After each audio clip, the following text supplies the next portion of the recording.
Mari kita lihat kisah dua orang dengan kepribadian yang berbeda 180 derajat.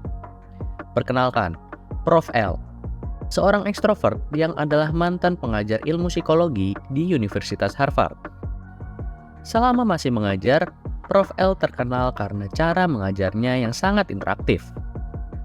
Ia mengajar dengan kombinasi unik dari suara yang lantang, beberapa sisipan lelucon, serta semangat yang menggebu-gebu. Sudah menjadi hal umum kalau kelasnya selalu diakhiri dengan tepuk tangan yang meriah. Murid-murid pun selalu berebutan agar bisa mendapatkan kuota untuk hadir di kelas tahunan Prof. L. Sekarang mari kita berkenalan dengan kakek B, seorang introvert yang hidup di pedalaman hutan Kanada. Kakek B dan istrinya tinggal berdua di sebuah rumah sederhana yang terletak di area terpencil untuk mencari ketenangan.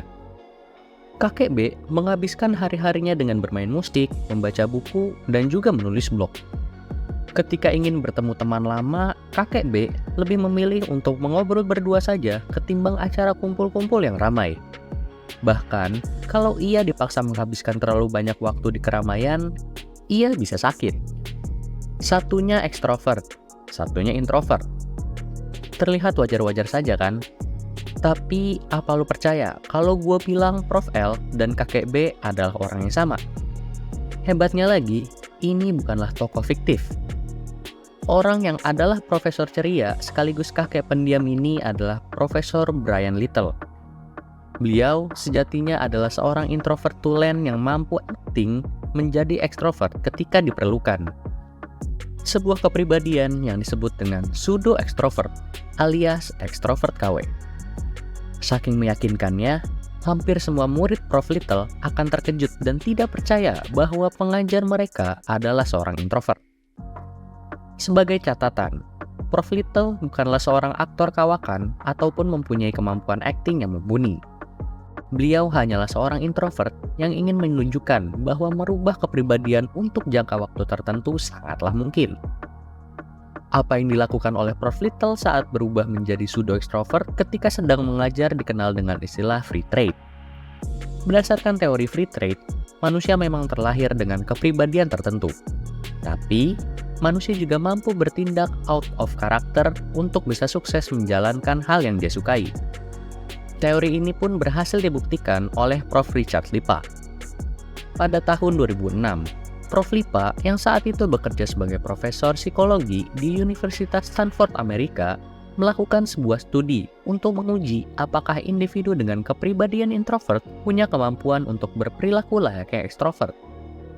Dalam risetnya yang berjudul Expressive Control, Expressive Consistency, and the Correspondence Between Expressive Behavior and Personality, ia mengundang dua kelompok partisipan untuk datang ke labnya. Kelompok pertama berisikan individu dengan kepribadian introvert, sedangkan kelompok kedua berisikan mereka yang ekstrovert. Pertama-tama, Prof. Lipa dan timnya menginstruksikan kelompok introvert untuk bermain peran menjadi guru matematika.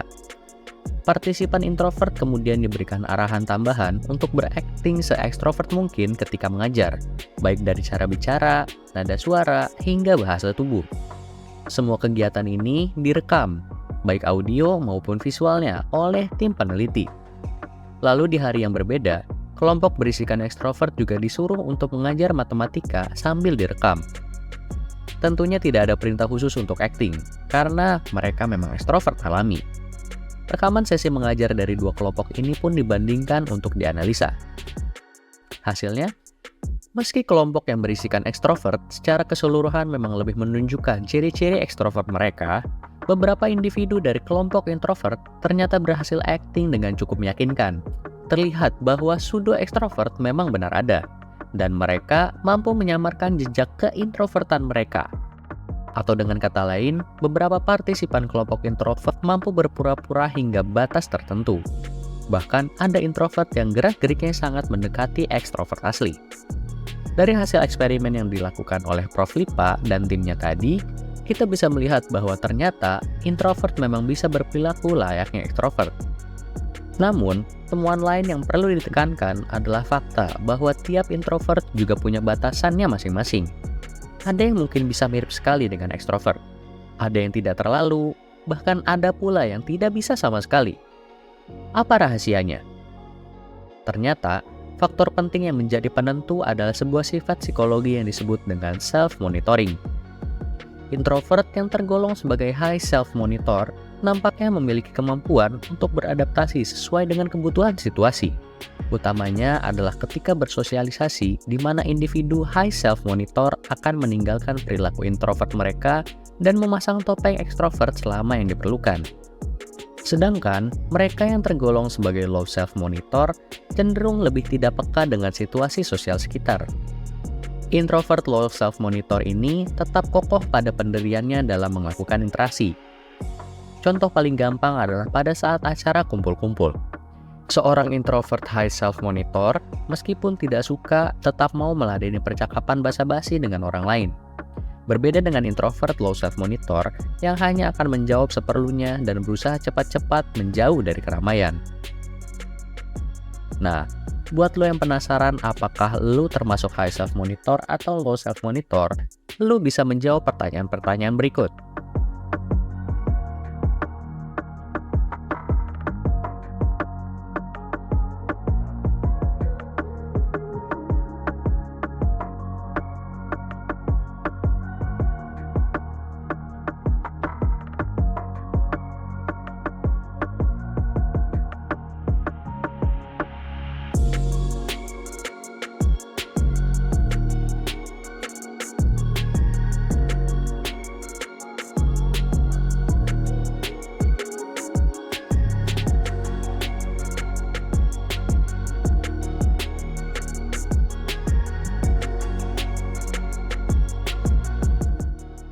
Jika lo menjawab lebih banyak dengan iya, maka lo tergolong sebagai high self-monitor. Dan semakin banyak iya yang muncul, maka semakin tinggi pula level lo. Kapan seorang introvert harus berperilaku sebagai ekstrovert? Praktek terbaik dari strategi free trade tidak lain dan tidak bukan adalah pada dunia kerja. Di dunia yang ideal, seorang introvert tentu tidak perlu berpura-pura menjadi ekstrovert untuk bisa sukses. Sayangnya, dunia kerja kita tidaklah ideal dan lebih menganak emaskan mereka yang ekstrovert. Kalau lu perhatikan lebih seksama, pekerjaan-pekerjaan umum seperti pekerja kantoran, dosen, pengacara, dokter, guru, salesperson, hingga pelajar akan lebih mengapresiasi individu yang lebih terbuka dan suka bersosialisasi. Pengecualian tentu berlaku untuk pekerjaan-pekerjaan tertentu seperti ilmuwan atau teknisi yang tidak melibatkan banyak interaksi manusia. Maka dari itu, penggunaan strategi free trade yang tepat akan mampu memberikan keuntungan pada kaum introvert. Namun perlu diingat, penggunaannya harus tepat. Karena bila digunakan secara asal-asalan, malah akan berujung pada stres dan burnout. Kuncinya sangat sederhana. Lo yang ingin menerapkan strategi free trade harus menyukai pekerjaan itu. Ini adalah aturan dasar yang tidak bisa ditawar.